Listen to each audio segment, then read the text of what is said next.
Hello बच्चों, उम्मीद है आप लोग बहुत अच्छे होंगे। केमिकल बॉन्डिंग हम लोग पढ़ रहे थे। केमिकल बॉन्डिंग में हमने एक टॉपिक पढ़ा था इससे पहले, concept of valency, electronic concept of valency, संयोजकता का इलेक्ट्रॉनिक सिद्धांत। तो उम्मीद है कि आप लोगों ने इससे काफ़ी कुछ सीखा होगा। तो हम अब आगे बढ़ते हैं, ठीक है। हमने डिस्कस किया था कि जितने भी तत्व होते हैं प्रकृति में, ठीक है, वो कैसे पाए जाते हैं। जितने भी एलिमेंट्स हैं वो स्वतंत्र अवस्था में नहीं पाए जाते, इंडिपेंडेंट नहीं पाए जाते। ये कैसे पाए जाते हैं? कंबाइंड फॉर्म में पाए जाते हैं। और क्यों कंबाइंड फॉर्म में पाए जाते हैं? क्योंकि इनको अपना ऑक्टेट पूरा करना होता है ना। ये पढ़ा था हमने अष्टक नियम के अनुसार, ऑक्टेट रूल के अकॉर्डिंग, ठीक है। तो अब हम पढ़ते हैं केमिकल बॉन्ड ये बनाते हैं। तो कैसे बनाते हैं कंबाइंड फॉर्म में रहने के लिए? तो जो केमिकल बॉन्ड होता है ये होता क्या है बेसिकली? जो केमिकल बॉन्ड है वो क्या है, उसमें क्या हो रहा है, एक जो केमिकल स्पीसीज के जो एटम है, ठीक है, वो आपस में किसी भी मॉलिक्यूल के एटम आपस में जुड़े हुए हैं। तो कैसे जुड़े हुए हैं? किसी न किसी फोर्स के, है ना। और वही फोर्स क्या कहलाता है?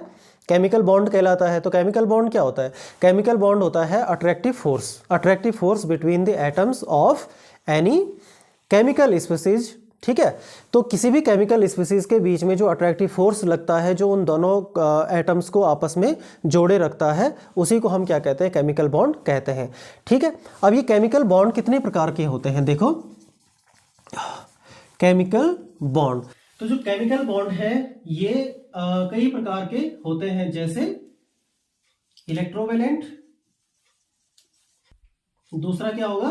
कोवेलेंट, तीसरा टाइप आता है इसका कोऑर्डिनेट, और इसके अलावा मेटालिक बॉन्ड, ठीक है, ये होते हैं। फिर इसके अलावा हाइड्रोजन बॉन्ड, वंडरवाल फोर्स, जो क्या होता है? वीक अट्रैक्शन होता है, वो भी हम लोग पढ़ेंगे। तो इसमें हम लोग अभी फिलहाल 3 की स्टडी हम करने वाले हैं, इलेक्ट्रोवेलेंट, ठीक है, electrovalent, covalent and coordinate bond की। तो सबसे पहले आता है आपका इलेक्ट्रोवेलेंट बॉन्ड, इसी को हम डीपली स्टडी करने जा रहे हैं। इलेक्ट्रोवेलेंट बॉन्ड, देखो इलेक्ट्रोवेलेंट बॉन्ड क्या होता है, डेफिनेशन से पहले हम इसको समझ लेते हैं ताकि हमारी समझ में आ जाए, है ना। समझ में आ जाएगा तो डेफिनेशन तो हम खुद भी बना सकते हैं, ठीक है भाई। तो इलेक्ट्रोवेलेंट बॉन्ड क्या होता है? देखो क्या नाम जुड़ा है इसमें, इलेक्ट्रो एंड वेलेंट। तो इलेक्ट्रो मीन्स क्या होना चाहिए इसमें? इलेक्ट्रिकली चार्ज स्पीसीज, या तो पॉजिटिव या फिर निगेटिव, है ना, इलेक्ट्रिकली। और वेलेंट शब्द क्या है आपका? वैलेंसी से बना है, समझ में आ गया। तो इलेक्ट्रोवैलेंसी क्या हो जाएगी? देखो फॉर एग्जाम्पल, मतलब एक पॉजिटिव स्पीसीज लेनी है, एक निगेटिव लेनी है, और उनके बीच में क्या होगा? अट्रैक्शन होगा, है ना।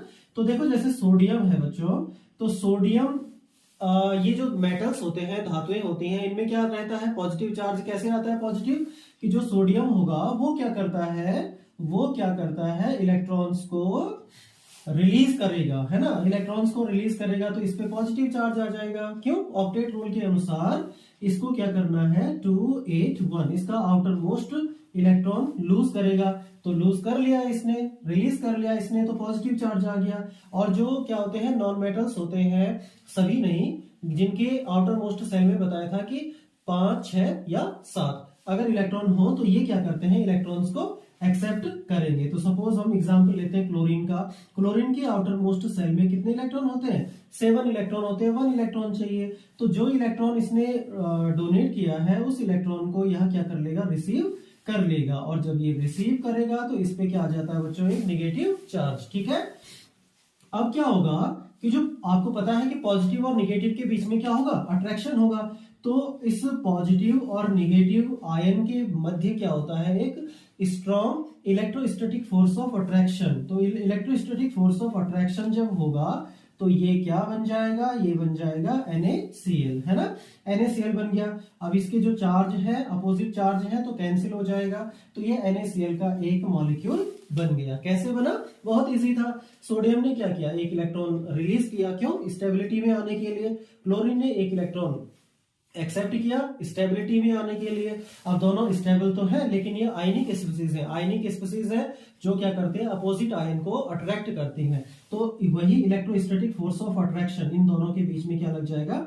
इलेक्ट्रोस्टैटिक फोर्स ऑफ अट्रैक्शन, और इस इलेक्ट्रोस्टैटिक फोर्स ऑफ अट्रैक्शन के द्वारा दोनों के दोनों आपस में जुड़ जाएंगे। ठीक है, तो अब यहाँ पे एक प्रकार का एक बॉन्ड है। कैसा बॉन्ड है? इलेक्ट्रोस्टैटिक फोर्स ऑफ अट्रैक्शन है। ठीक है, एक अट्रैक्शन फोर्स है, आकर्षण बल है, इसी को हम कहते हैं इलेक्ट्रोवैलेंट बॉन्ड। समझ में आया? इसी को हम और क्या कहते हैं? Ionic bond. ठीक है, आयनिक बॉन्ड या आयनिक बंध भी हम इसे कहते हैं। अब यहां से भी देखो क्या है? आयनिक बॉन्ड मींस कौन सा बॉन्ड है जो आयंस के मध्य बन रहा है, आयंस के बीच में बन रहा है, वो आयनिक बॉन्ड हो गया।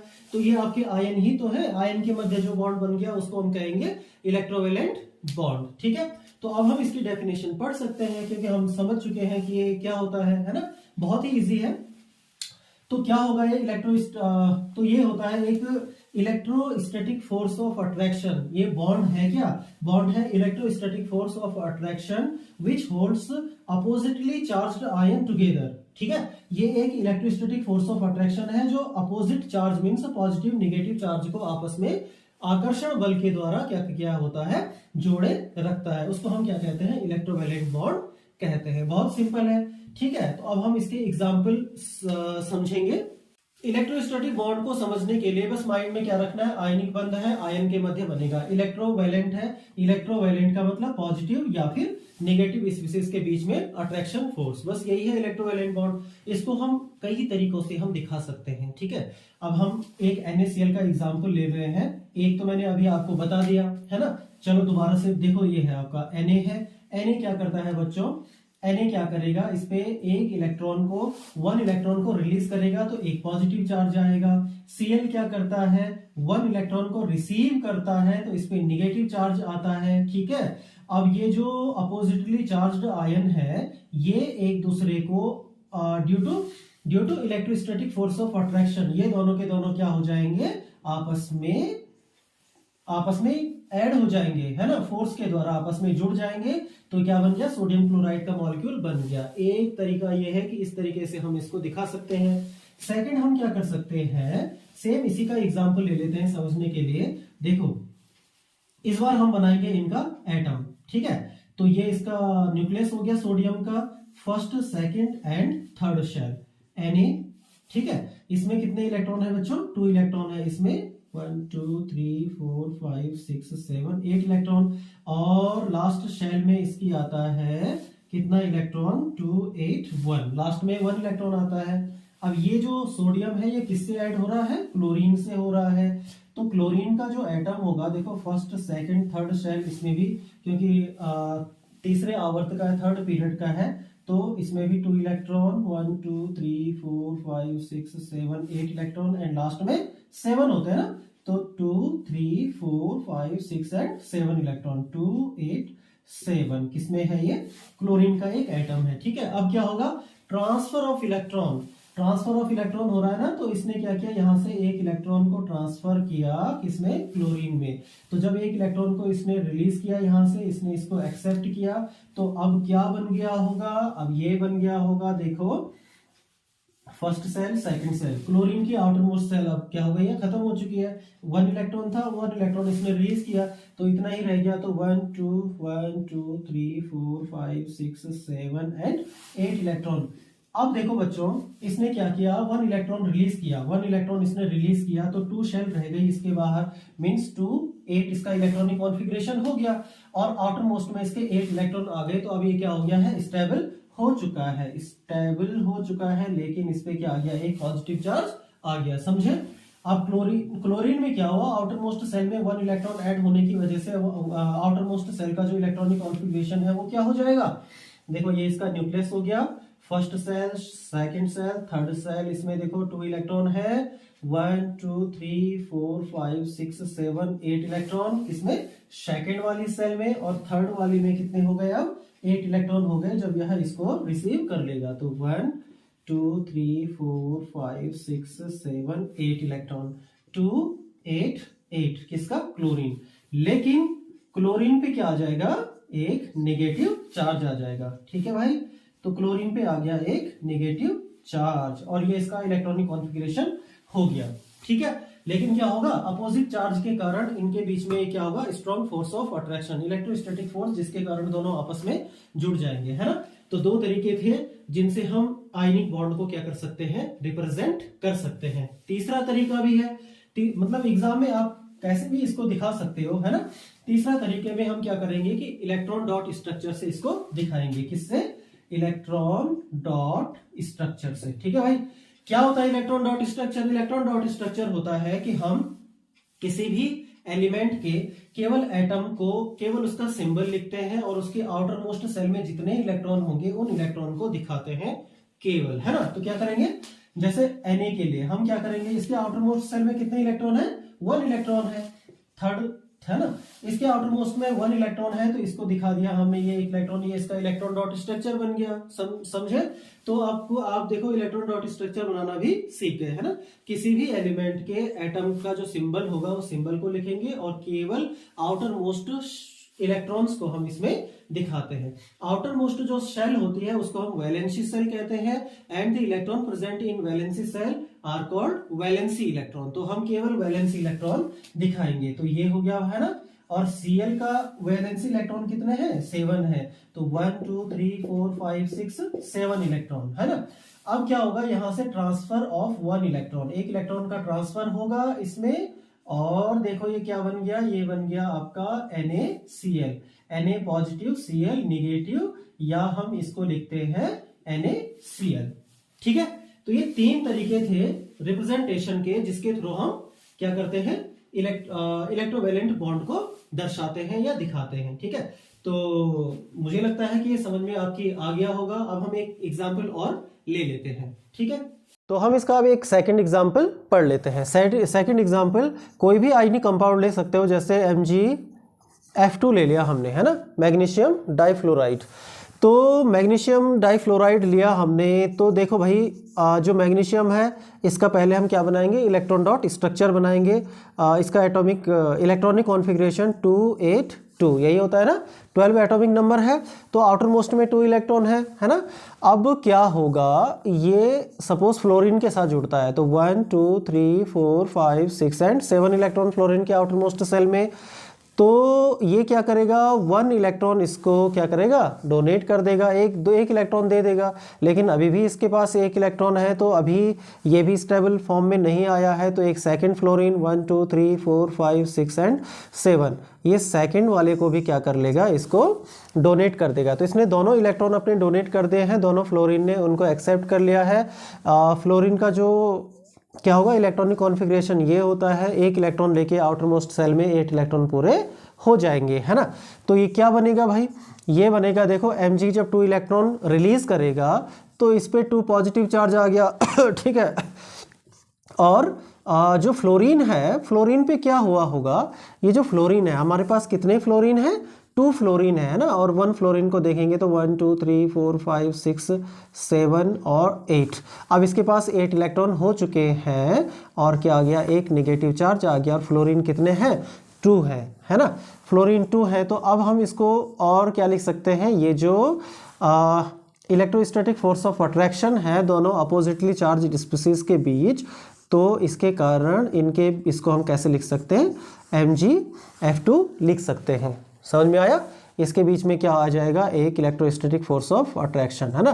तो इनके बीच में एक फोर्स डेवलप होगा, फोर्स के कारण ये आपका MgF2 बन गया। तो ये है इसका एक अनदर एग्जाम्पल। ठीक है, तो बच्चों समझ में आ गया होगा आपका कि इलेक्ट्रोवैलेंट बॉन्ड क्या होते हैं, कैसे इनकी फॉर्मेशन होती है। अब हम पढ़ते हैं factors which favour the electrovalent bond. कौन से फैक्टर हैं जो इलेक्ट्रोवैलेंट बॉन्ड को बनने में मदद करते हैं, आयनिक बंध को बनने में मदद करते हैं।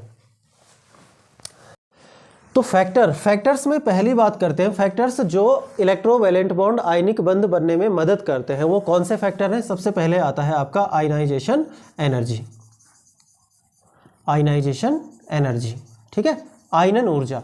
अब क्या होती है भाई आयनन ऊर्जा, आयनन ऊर्जा को हम पहले समझ लेते हैं। देखो ये एक वही सोडियम का एग्जाम्पल ले लेते हैं, है ना, 2 8 and 1 electron outermost shell में, 2 8 1 इलेक्ट्रॉन सोडियम में। देखो सोडियम की टेंडेंसी क्या है कि ये आउटर मोस्ट इलेक्ट्रॉन्स को रिलीज करते हैं जो मेटल्स होते हैं ना।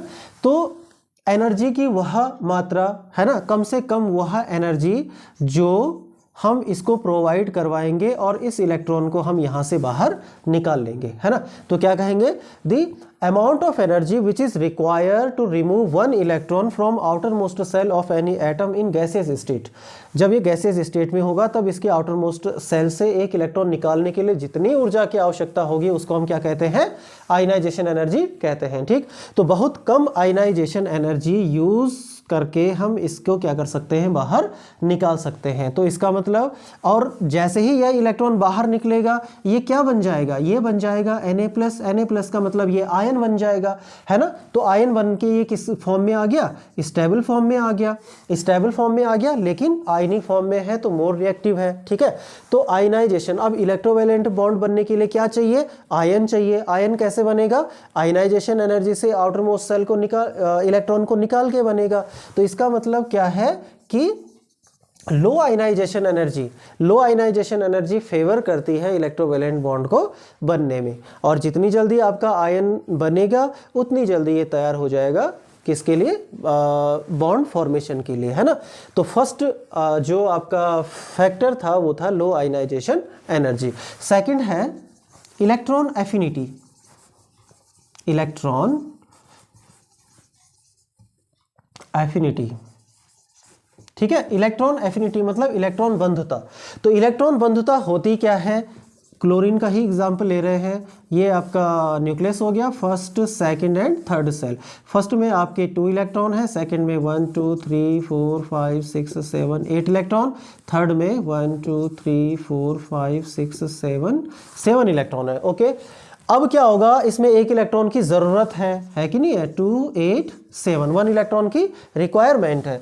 तो एक इलेक्ट्रॉन को इसमें ऐड करना होगा। तो जब हम 1 इलेक्ट्रॉन को इसमें ऐड करेंगे उस समय क्या होगा, यहाँ से एनर्जी रिलीज होती है। क्या होती है, रिलीज। यहाँ पे रिक्वायर मतलब यहाँ पे कंज्यूम हो रही थी, यहाँ पे रिलीज हो रही है। ठीक है, तो एक इलेक्ट्रॉन को ऐड करने पर किसी भी एटम के आउटर मोस्ट सेल में 1 इलेक्ट्रॉन को ऐड करने पर जितनी एनर्जी रिलीज होती है उसको हम क्या कहते हैं, इलेक्ट्रॉन एफिनिटी कहते हैं, इलेक्ट्रॉन बंधुता कहते हैं। ठीक है, नाम से पता लग रहा है ना, बंधुता मतलब उसमें बांधना है। तो एक इलेक्ट्रॉन को ऐड करने के लिए जितनी ऊर्जा इवॉल्व होती है, रिलीज होती है, उसको कहते हैं इलेक्ट्रॉन एफिनिटी। अब आपको पता है कि जब अगर यह एनर्जी बहुत ज़्यादा होगी, यह एनर्जी अगर बहुत ज़्यादा होगी तो ज़्यादा एनर्जी किसी एटम से अगर रिलीज होगी तो वह उतना स्टेबल फॉर्म में आएगा, है ना। कम एनर्जी में स्टेबिलिटी होगी ना, तो जितनी ज़्यादा एनर्जी रिलीज होगी उतनी वो स्टेबल फॉर्म में आएगा। इसलिए हम कह सकते हैं कि सेकेंड फैक्टर क्या होगा आपका, हाई इलेक्ट्रॉन एफिनिटी। तो किसी तत्व की अगर हाई इलेक्ट्रॉन एफिनिटी है तो वो फेवर करेगा क्या बनने में, इलेक्ट्रोवैलेंट बॉन्ड बनने में। तो हाई इलेक्ट्रॉन एफिनिटी से आपका ये Cl जो है वो Cl माइनस में कन्वर्ट हो जाएगा एक इलेक्ट्रॉन ऐड करने पे, और लो आयनाइजेशन एनर्जी से एक इलेक्ट्रॉन निकल के क्या बन गया था, आयन बन गया था पॉजिटिव। अब ये पॉजिटिव और निगेटिव आयन अगर बन चुके हैं तो दोनों आपस में इलेक्ट्रोस्टैटिक फोर्स के कारण जुड़ जाएंगे और क्या बना लेंगे, इलेक्ट्रोवैलेंट बॉन्ड बना देंगे। तो ये दोनों फैक्टर काम कर रहे हैं इलेक्ट्रोवैलेंट बॉन्ड को बनाने में। ठीक है, थर्ड जो फैक्टर है वो है बच्चों कौन सा, लैटिस एनर्जी।